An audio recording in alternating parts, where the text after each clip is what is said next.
This morning's reading comes from the book of John, chapter 20, verses 19 through 31. Jesus appears to his disciples.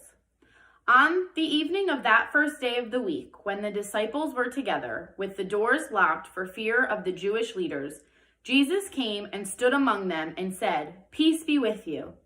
After he said this, he showed them his hands and side. The disciples were overjoyed when they saw the Lord. Again, Jesus said, "Peace be with you. As the Father has sent me, I am sending you." And with that, he breathed on them and said, "Receive the Holy Spirit.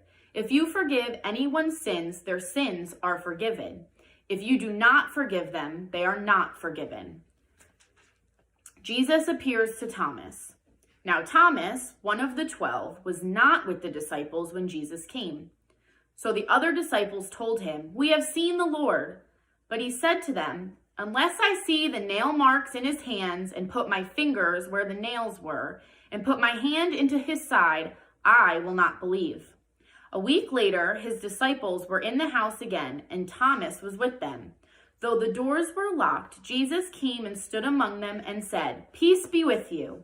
Then he said to Thomas, "Put your fingers here. See my hands. Reach out your hand and put it into my side. Stop doubting and believe." Thomas said to him, "My Lord and my God." Then Jesus told him, "Because you have seen me, you have believed. Blessed are those who have not seen and yet have believed." The purpose of John's Gospel.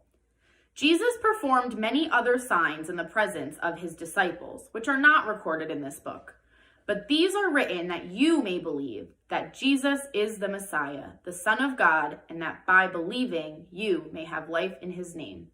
May God bless the reading of his word.